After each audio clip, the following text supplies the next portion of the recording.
వి gold trusted gold buyers మీరు తాకట్టు పెట్టిన బంగారాన్ని విడిపించి ఈ రోజు ఉన్న మార్కెట్ ధరకు కొనబడును. నమస్కారం, వెల్కమ్ టు ఐ డ్రీమ్.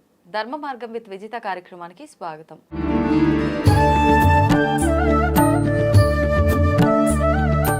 ప్రస్తుతం మనతో పాటు ఉన్నారు లలిత ఉపాసకులు, ప్రముఖ జ్యోతిష వాస్తు పండితులు శ్రీ నానాజీ పట్నాయక్ గారు. ఇప్పుడు వారితో మాట్లాడదాం. నమస్కారం గురువుగారు. శ్రీమాత్రే నమః.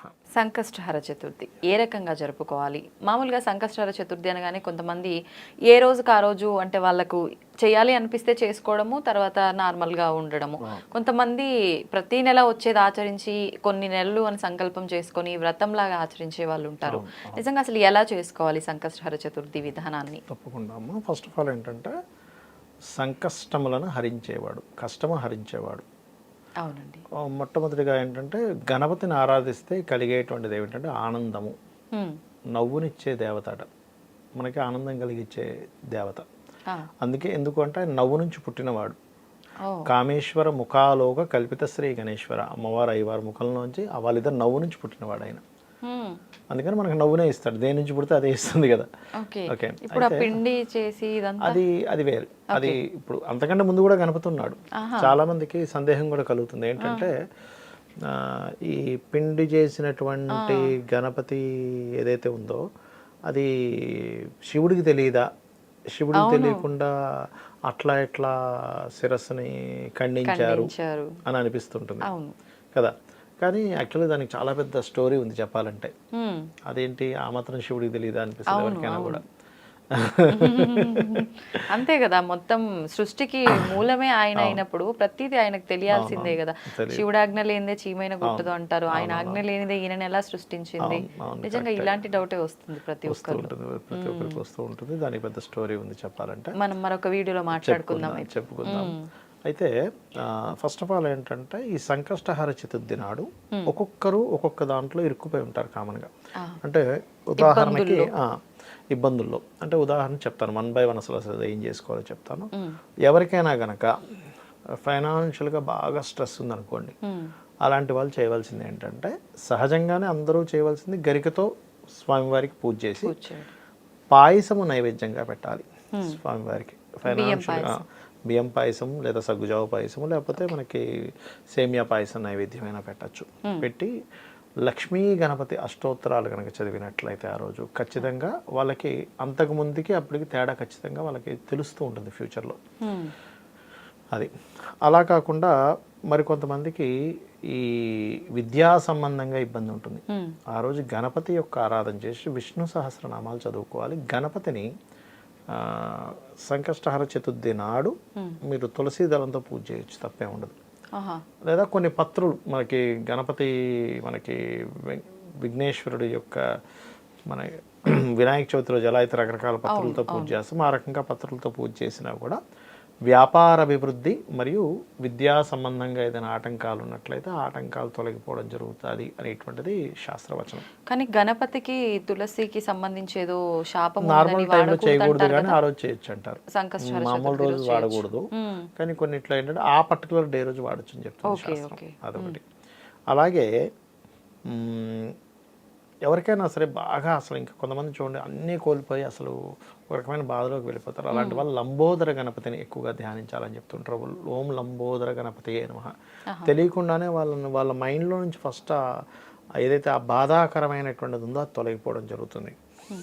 మరి ఎవరికైనా వివాహం అవ్వట్లేదు, ఎన్ని సంబంధాలు చూసినా సరే మాకు ఆగిపోతుందండి అనుకునేటువంటి వారు చేయవలసింది ఏమిటంటే శుక్రకేతు గ్రహాల దగ్గర దీపారాధన చేసి గణపతికి పసుపు గంధం ముందు బాగా గంధము పసుపు ఈ రెండింటిని తీసుకొని గంధాన్ని బాగా అరగవామి నీళ్ళల్లో వేసి అందులో కొంత గ్రాసం వేసి గరిక వేసి, గ్రాసం కాదు గరిక వేసి, గ్రాసమేమో గోగు పెట్టాలి, గరికనేమో ఆ చెంబులో వేసి ఆ గరిక ఉన్నటువంటి నీటితో గణపతికి తర్పణం చేయాలి. తర్పణ ప్రియుడు గణపతి చిన్న అంటే ఆయన ముందరనా ఆయన మీదే మీద అంటే అది అభిషేకం కిందకి వస్తుందా? పసుపు కొమ్ముని గణపతి అనుకొని కూడా చేయొచ్చు. పసుపు కొమ్ముని గణపతిగా భావించి దాన్ని ఆవాహనం చేసి చేయొచ్చు. చేస్తే కూడా వాళ్ళకి ఏమవుతుందంటే ఈ ఏదైతే దోషం ఉందో అందులో కొన్ని తెల్ల పుష్పాలు వేస్తే ఇంకా మంచిది. గంధము పసుపు కలిపిన నీరు, తెల్ల పుష్పాలు, గరిక ఒక చెంబులో తీసుకుని ఆ వాటర్తో కనుక గణపతి మంత్రం చదువుతూ చేసినట్లయితే ఏదైతే ఆటంకం కలుగుతుంది. ఇది మళ్ళీ ఇంకెప్పుడు చేసుకోవచ్చు అంటే శుక్రవారాలు ఈ ప్రక్రియ కనుక పాటించినట్లయితే, అంటే తిథితో సంబంధం లేకుండా ప్రతి శుక్రవారం పాటించినట్లయితే వీళ్ళకి ఆటంకం ఏదైతే కలుగుతుందో వివాహ విషయంలో అది తొలగడం జరుగుతుంది. అలాగే ఎవరికైనా ఈ సంకష్టహర చతుర్థి నాడు ఎవరికైనా కనుక ఇప్పుడు జాబ్ సంబంధించిన ఇబ్బందులు ఉన్నాయనుకోండి, బెల్లముతో చేసినటువంటి పదార్థాన్ని స్వామివారికి నైవేద్యంగా పెట్టి గణపతి పూజ కనుక చేసుకున్నట్లయితే 100% మనకు ఆ దోషం అనేది తగ్గుతుంది. బెల్లము గ్రాసము గోగు పెట్టేటప్పుడు తినిపించినట్లయితే కూడా దోషం పోతుంది. ఇవి పర్టికులర్గా ఈ గణపతికి ఈ చతుర్దశి లేదా చతుర్థి నాడు చేసినట్లయితే ఖచ్చితంగా ఈ రకమైనటువంటి ఫలితాలు పొందుతారు. ఒకటేంటంటే ఈ యొక్క కలియుగంలో చండీ వినాయకుడు అంటే చండీ మరియు గణపతి తొందరగా ప్రసన్నం అవుతారంట. మీరు ఇప్పుడు ఎలా అయితే సూర్య భగవానుడితో కనుక ఎదురుగా నిలబడి మనం డైలీ ఏదో ఒక మాట్లాడడం మొదలు పెడితే అక్కడ నుంచి ఆన్సర్స్ ఎట్లా వస్తాయో గణపతి కూడా మాట్లాడతాడమ్మా. గణపతి మాట్లాడతారు. అంటే ఇప్పుడు ఈ విధానాలన్నీ కరెక్ట్ గా ఆచరించి ఆయనకు సేవ చేసుకునే వాళ్ళకి ఖచ్చితంగా ఉంటుంది. అంటే దేవతాశక్తి అంటే వేరే ఏం లేదు, మన కంటికి కనబడకుండా మన సెన్స్కి కొంచెం ఉపాసన చేస్తే కానీ సెన్స్కి అది అందదు. ఖచ్చితంగా వాళ్ళు మాట్లాడడం కానీ మీరు ఏదైనా ఒక సబ్జెక్ట్ గురించి మాట్లాడితే వాళ్ళు డిస్కస్ కూడా చేస్తారు మీతో. ఉపాసన కనుక చేస్తే అమ్మవారు కావచ్చు, గణపతి కావచ్చు, ఎవరైనా కూడా అంటే మనకు మాటల రూపంలో వినిపిస్తుందా లేదంటే ముందే ఇలా ఉపాసన చేయగా వినిపిస్తుంది, కనిపిస్తుంది కూడా దేవత. అదేం పెద్ద మీకు ఎందుకు, మీకు దేవీ భాగవతంలో అయితే యుద్ధమే చేస్తుంది భక్తుల దగ్గరికి వచ్చి. ఆ పెళ్ళై వివాహమే వెళ్తూ ఉంటాడు, ఆ రాజులందరూ అడ్డుపడితే ఆవిడ యుద్ధం చేస్తుంది. అందులో ఒకడు ఎంత అజ్ఞానంలో ఉంటాడంటే మీరు పులికి భయపడతారా పైన స్త్రీకి భయపడతారా, యుద్ధం చేయండి అంటాడు. అంటే అమ్మవారు అనేటువంటి స్పృహ కూడా కోల్పోతాడు, మర్చిపోతాడు. అలాంటిది అమ్మవారు యుద్ధం చేస్తుంది, ఆయుధాలు ఇస్తుంది భక్తుడికి. ఎందుకు శివాజీ మహారాజు ఖడ్గం ఎవరు ఇచ్చారు మరి? దుర్గాదేవి కదా. మరి ఎక్కడి నుంచి ఇచ్చారు మరి? అంటే కనబడి అప్పట్లో జరిగినాయి కానీ ఇప్పుడు సాధ్యమా అని. సాధ్యం ఎందుకు సాధ్యం కాదు అనుకుంటున్నారు? ఫస్ట్ ఆఫ్ ఆల్ ఏంటంటే మనం అందరము కూడా ఎక్కడున్నామంటే ఏదో శిల రూపంలో ఉన్నాడు, ఏదో టెంపుల్కి వెళ్ళొస్తున్నాం, పూజ చేసుకుంటున్నాం. అంతేగాని మనము నిజంగా దేవత అక్కడ వస్తుంది అనేటువంటి దాన్ని మనం మర్చిపోతున్నాం. ఎలాంటి ఈవెన్ ప్రసాదం పెట్టేటప్పుడు కూడా ఇంట్లో 4 8 రడ్లను పెడుతున్నాం, కానీ అక్కడ ఉన్నది 4 అనే విషయం మనం మర్చిపోతున్నాం. పార్వతీ పరమేశ్వరుడు, గణపతి, స్కందుడు వాళ్ళ 4 పెడుతున్నాం. 4 2 8 అనుకోవట్లేదు, ఇందులో 4 ఉన్నాం, మనం తత్వం మనం తింటాం కదా, 4 2 8 అనుకుంటున్నాం. నిజంగా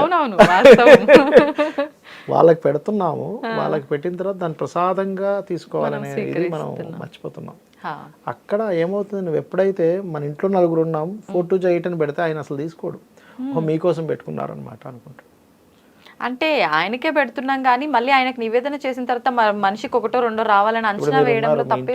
మీరు వెళ్ళారు, మీరు ఒక లడ్డూలు మీ ముందు ఏదో పెట్టి మీరు ఏమైనా తినకపోతే మేము తిందాం అనుకుంటున్నామండి అంటే అసలు అయ్యో పర్లేదు తినండి అంటావు అంటే అసలు మీకు తినబుద్ధి వస్తుంది అంతే కదా.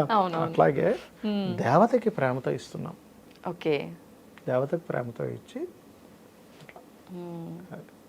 నిజంగా అట్లా భగవంతుడికి ఏదో మన తృప్తి కోసం నివేదన చేస్తున్నాం కానీ ఆయన అలా స్వీకరిస్తాడు అసలు? అయ్యో ఎందుకు స్వీకరించడమ్మా, ఆయన దృష్టి చేత చూస్తాడు. ఆయన చూస్తే స్వీకరించినట్టే. దానికి ఒక ప్రత్యేకమైనటువంటి ఒక శక్తి వస్తుంది చూడడం వల్ల. ఆటోమేటిక్గా మనం స్వీకరించడం వల్ల మనం శారీరకంగా చేసిన కొన్ని ఏవైతే తప్పిదాలు ఉంటాయో అవి తొలగిపోతాయి మనం అది తీసుకోవడం వల్ల. ప్రసాదం కూడా చాలా మంది తెలియక ఇంత తీసుకుంటారు కానీ అసలు మలంగా మారకూడదట ప్రసాదం, ఇంతే తీసుకోమని చెప్తుంది శాస్త్రం. మనం తిరుపతికి వెళ్ళి లడ్డూలు తెచ్చుకొని కొంతమంది బ్రేక్ఫాస్ట్ తినే వాళ్ళు కూడా ఉన్నారు. పులిహోర పొట్లాలు టిఫిన్ తినేస్తుంటారు కానీ మలంగా మారకుండా ఉండకుండా ఇంతే తినాలి అని చెప్తుంది శాస్త్రం. ధన్యవాదాలండి. శ్రీమాత్రే నమః.